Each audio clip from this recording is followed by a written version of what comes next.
Proposal to ban flavored tobacco products stalls in a city council committee after a wave of opposition. Alderman Matt O'Shea proposed the ordinance which would ban the sale of all flavored tobacco products in the city, citing their appeal to teens. Today, owners of gas stations, convenience and tobacco stores, as well as trade groups showed up in large numbers at the virtual meeting for the city's Committee on Health and Human Relations. They argued the ban would be a devastating blow to their businesses as they struggle with the pandemic and the civil unrest in the city that we've had. Some say the city would also lose out on millions of dollars in tax revenue.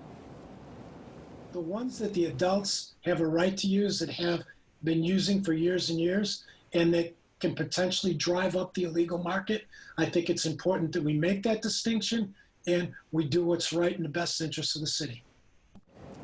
Okay, so that is Richard Marianos. He is a retired assistant director for the ATF. He opposes that ban, arguing that the violence in Chicago would only get worse because the ban would create a black market that would be susceptible to high crime on the south and west sides of the city.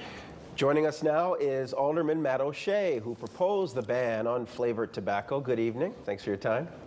Good evening, Taman. Lourdes, how are you? Great. Doing well. You mentioned after the meeting that you've got a lot of work to do on the ordinance. What's your plan going forward? So this is evolving. You know, we will continue to meet. We will continue to bring in medical health experts. But it's no secret that big tobacco is ready for a fight. And for far too long, big tobacco has targeted children, especially in minority communities. Flavored tobacco reaches out and lures young kids, gets them addicted, and it leads them down a path of a lifetime of health issues. And if this trend continues at the current rate, this group of teenagers and younger today, more than 5 million of them will die an early death of some type of smoking-related illness. And we need to do something. This, in fact, is a public health crisis. We need to do something now. You know, some of these convenience stores have brought up that this is a terrible time right now to bring up something like this because they've already lost thousands of dollars due to the pandemic. This may lead them to lose even more money. Is there a thought from you to maybe hold off on this ordinance until maybe a year from now, once this pandemic is sort of died down? Well, how many thousands of young children will be addicted to a tobacco product if we do nothing now? I think that's far more important. You know, representing a border ward, it is very difficult for business owners here, and I'm very cognizant of that, but this is about saving lives. And I don't think there's anything more important than that right now. So you're not willing to hold off on it at all? I'm willing to continue to have discussions. We want to make sure we get this right. We want to take our time. Today was a subject matter hearing. We will continue to meet on this, but be no mistake about it, this is a public health crisis.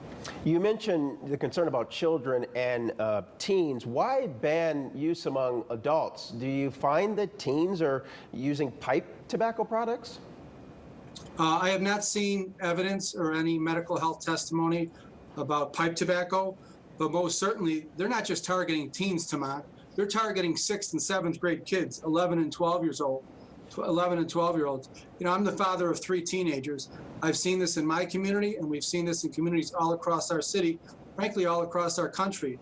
They lure these kids in, and big tobacco's been doing this for 100 years. It's time that we step up and protect our children. Again, protecting them from a lifetime of addiction and serious health issues. We're talking about cancer, stroke, pulmonary disease. And when we talk about the expense on the back end, just in you know, city of Chicago, Cook County, that's hundreds of millions of dollars a year we spend treating patients suffering from some tobacco illness. Have you thought about some of the issues that the opponents bring up, like this idea of an underground market being created that perhaps it would lead to more violence? If this ordinance does go through, how would you address something like that, the possibility of an underground market coming up because of the ban?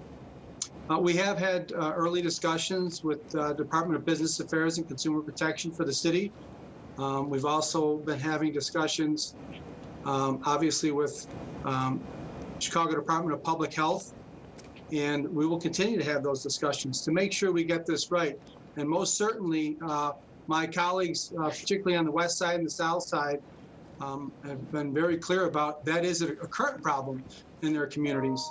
And we need to make sure that we get this right and work together. But my hope is that we continue to talk about this important issue. Can I ask you quickly, Alderman, will the final bill include a ban on menthol? That is a particular concern in African-American communities. Well, I think there's a particular current in African-American communities that menthol, cigarettes in particular, are 4 times more deadly than regular cigarettes. And when you talk about how big tobacco has targeted those communities, that in and of itself is a crime.